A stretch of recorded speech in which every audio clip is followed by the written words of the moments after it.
ओम शांति। आज 23 तारीख के बाबा के महावाक्य है।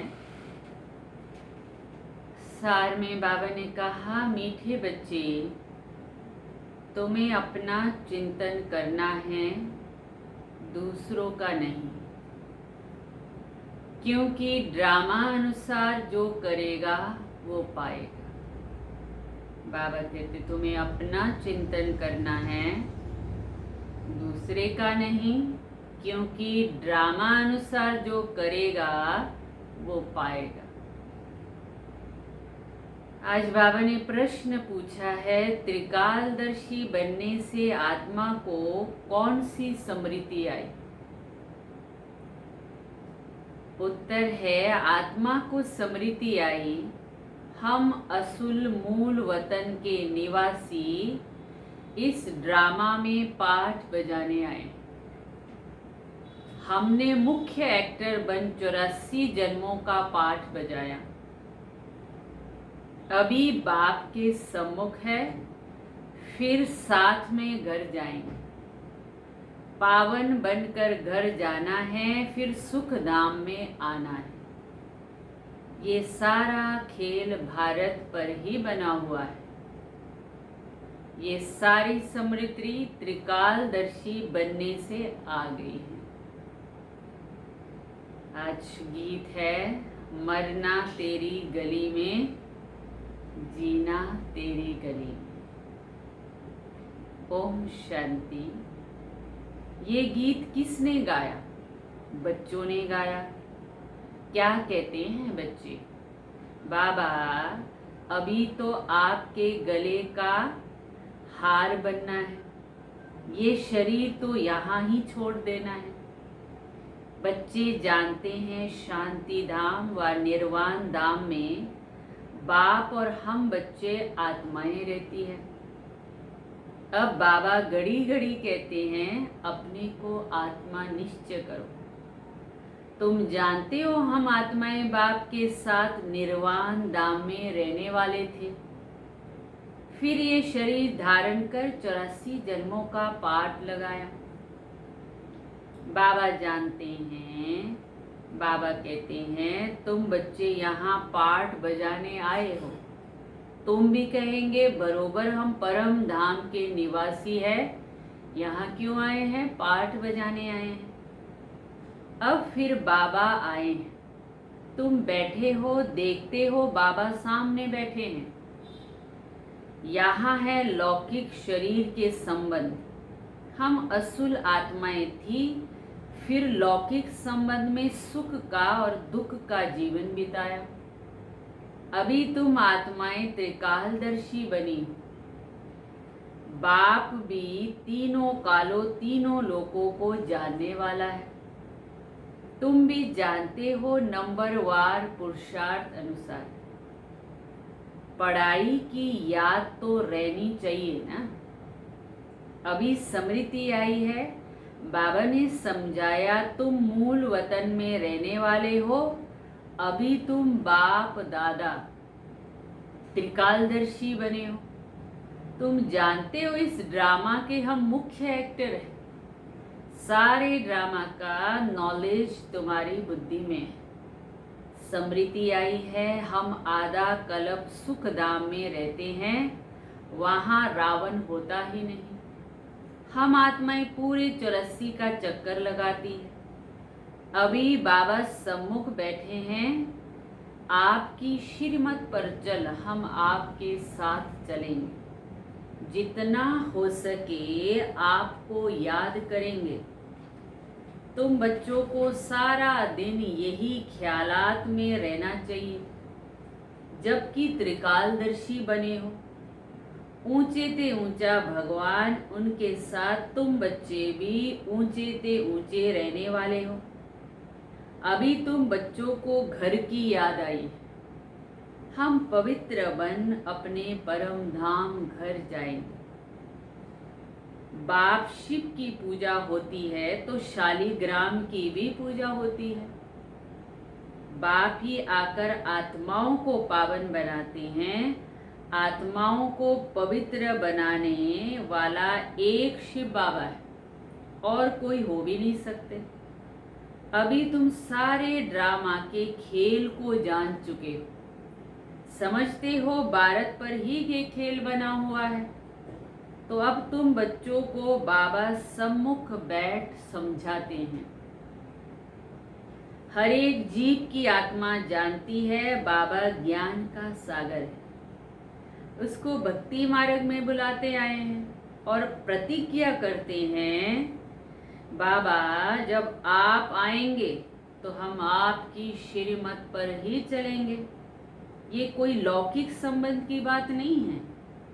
तुमको देही अभिमानी बन ये ख्याल रखना है कि हमको एक बेहद के बाप की श्रीमत पर चलना है, उनका ही मानना है। वो तो बहुत सहज समझाते हैं।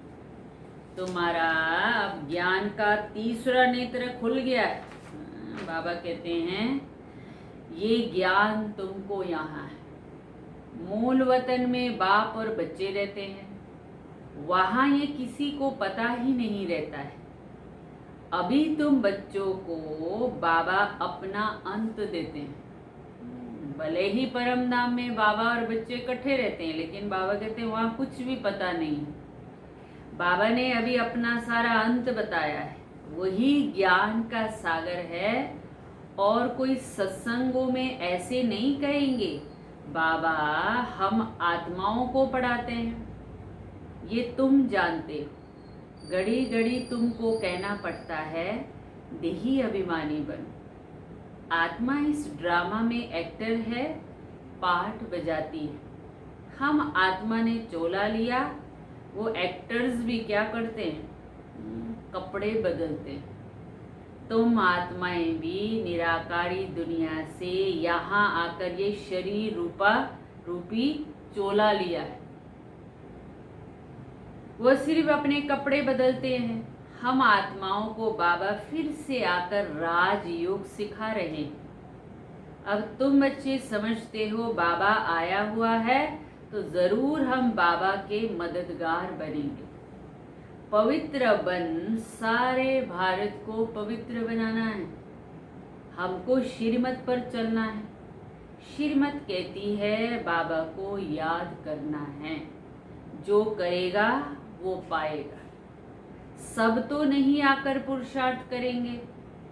जिन्होंने कल्प पहले पुरुषार्थ किया होगा वही करेंगे। अभी वापस जाना है, इसलिए पुरुषार्थ कर पवित्र जरूर बनना है। हम ऊपर मूल वतन में रहने वाले हैं। पहले पहले हम स्वर्ग में आए थे, फिर सीढ़ी नीचे उतरते आए। बाबा समझाते भी भारतवासियों को है।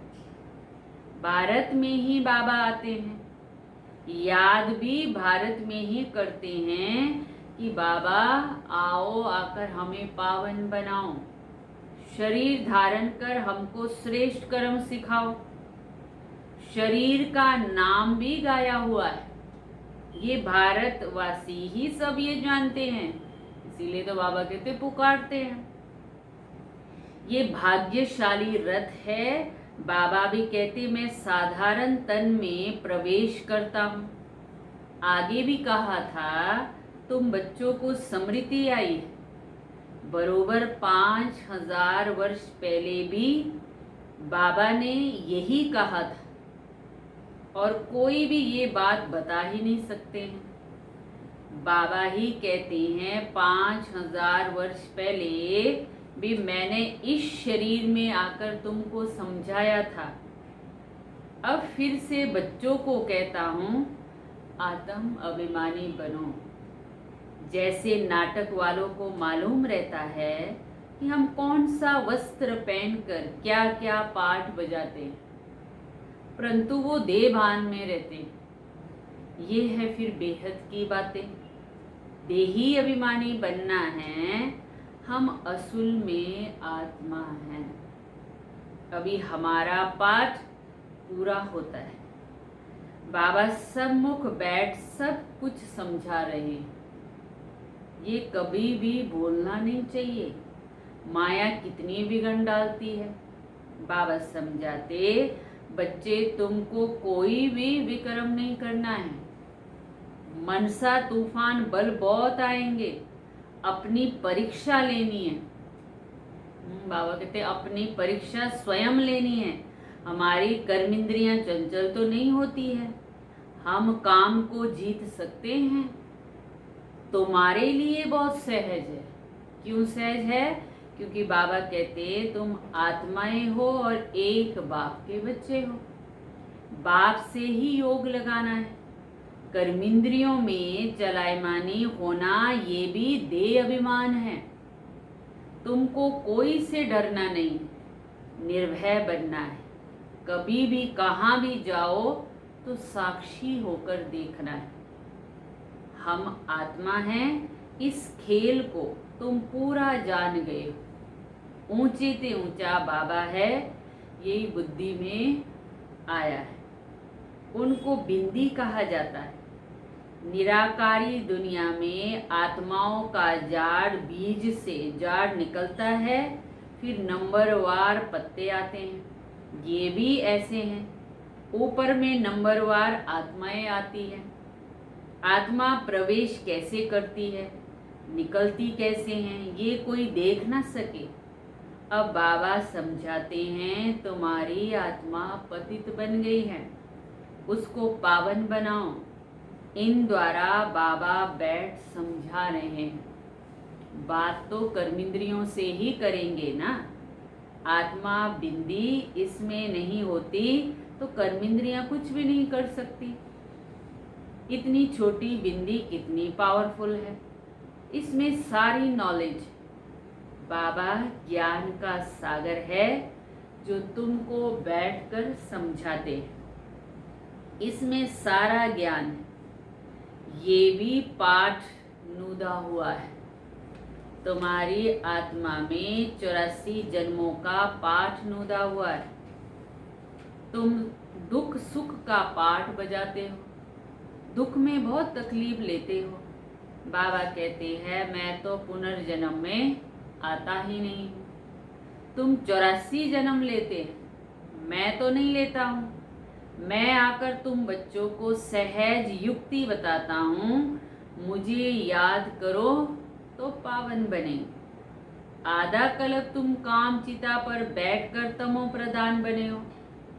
बाबा आत्माओं से ही बात करते हैं। आत्मा के आर्गन्स पहले छोटे होते हैं, फिर बड़े होते हैं।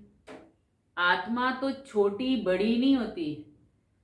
बाबा कहते आर्गन्स छोटे बड़े होते हैं। आत्मा ही कहती है हम पतित बने हैं, इसलिए हे पतित पावन आओ। आत्मा ही पुकारती है। बाबा कहते मैं कल्प कल्प आता हूँ तुम पतितों को पावन बनाने। अभी तुम जानते हो आत्मा कैसे आती है और कैसे जाती है। मनुष्य बहुत माथा मारते हैं, देखे आत्मा कैसे निकलती है, परंतु किसी को पता नहीं पड़ता क्योंकि ये है अति सूक्ष्म। छोटी सी आत्मा में कितना बड़ा पाठ है। जैसे बीज में सारा ज्ञान होता है ना, जाड़ का, वो तो जड़ है।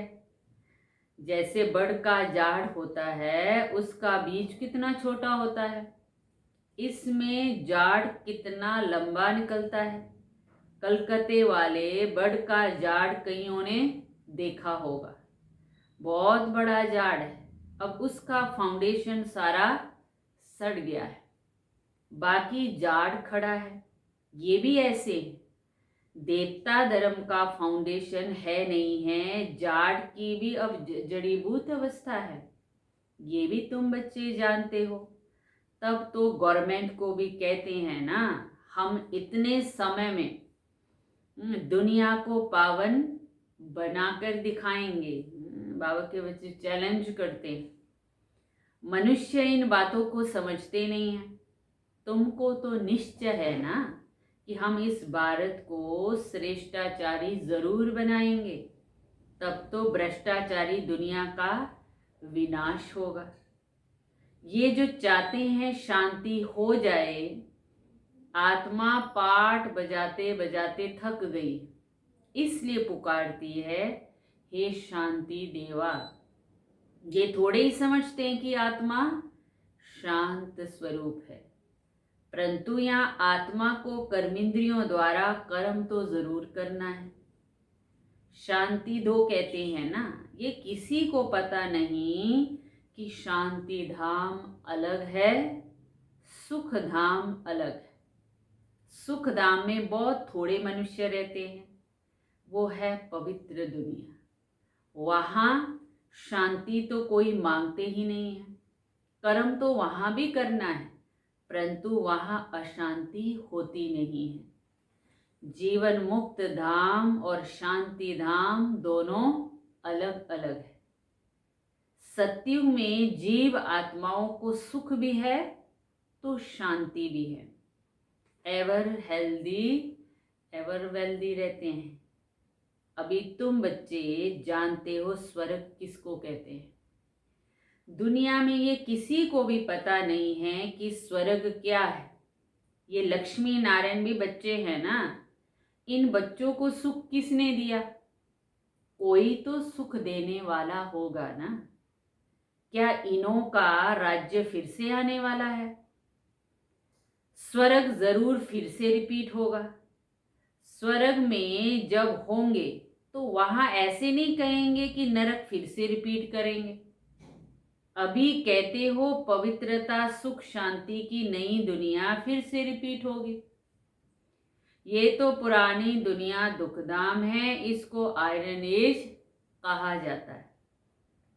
नई दुनिया तो थी ना, बाबा कहते हैं नई दुनिया भी तो थी ना, उसको स्वर्ग कहते हैं। ये ज्ञान तुम्हारी बुद्धि में ठहरा हुआ है।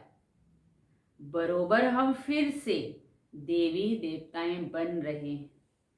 तुम्हारी एम ऑब्जेक्ट ये है, हम फिर से स्वर्ग की बादशाही लेते हैं। बेहद के बाबा से वर्षा जरूर पाएंगे। ये अच्छी रीति याद करना है। हम आत्माएं वहाँ रहती है, फिर हम यहाँ आए हैं पाठ बजाने। अब स्मृति मिली है 84 जन्म कैसे लेते हैं। बाबा समझाते भी है। तुम ब्रह्मा मुख वंशावली ब्राह्मणों को ब्राह्मण बनने बिगर, प्रजापिता ब्रह्मा का बच्चे बनने बिगर शिव बाबा से वर्षा कैसे लेंगे?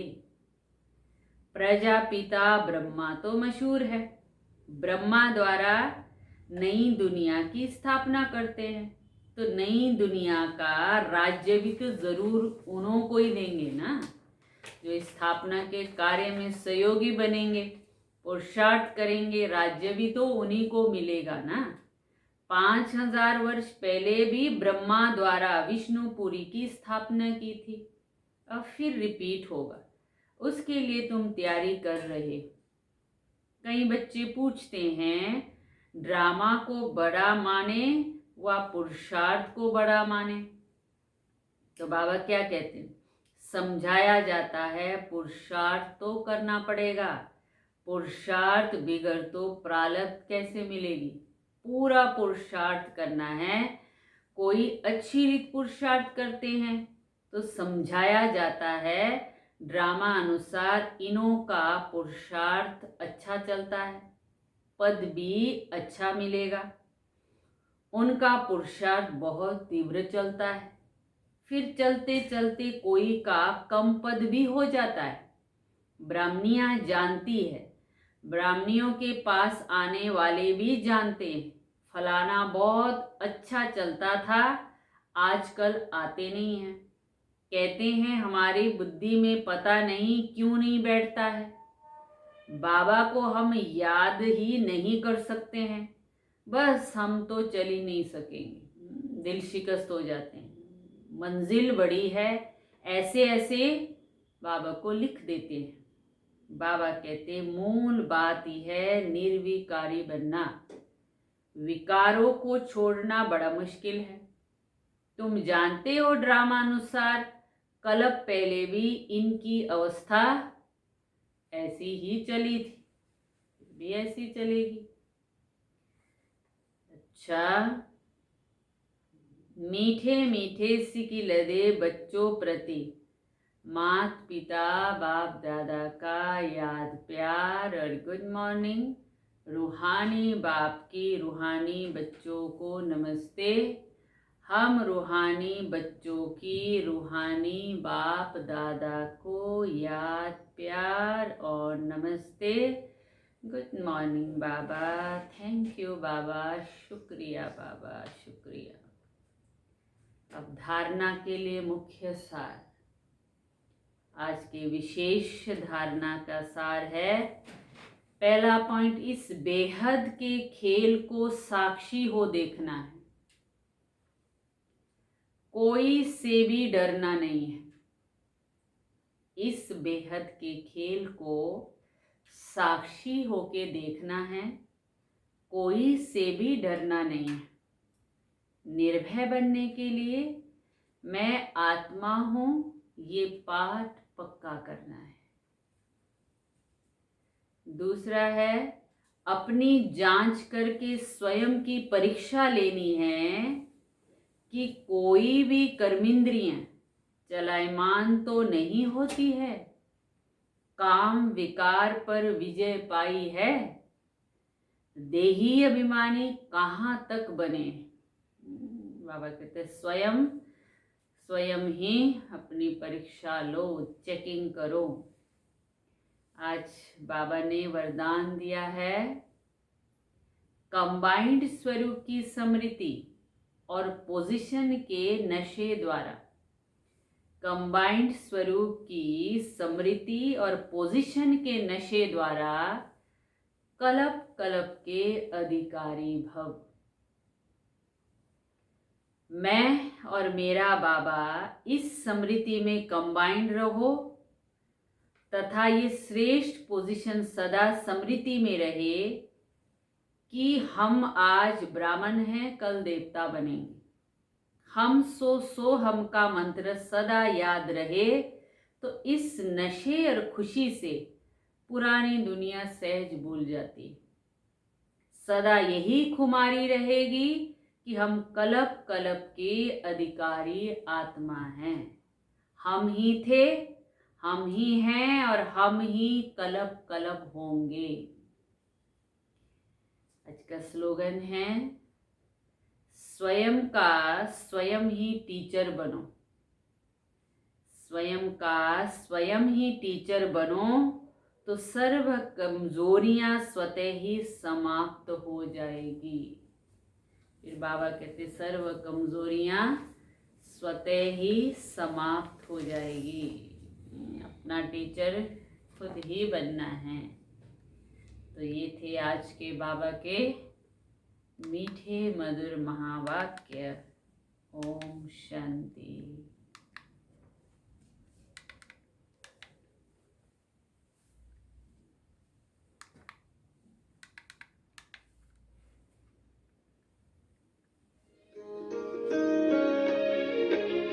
प्यारे बाबा बड़े प्यार से श्रृंगार हमारा करते हैं। प्यारे बाबा बड़े प्यार से श्रृंगार हमारा करते हैं। दिल कमल पे हमें बिठाकर, दिल कमल पे हमें बिठाकर प्यार से भर देते हैं। बाबा जैसा कौन कहाँ, बाबा जैसा कौन कहाँ, बाबा साना कोई यहाँ। प्यारे बाबा बड़े प्यार से श्रृंगार हमारा करते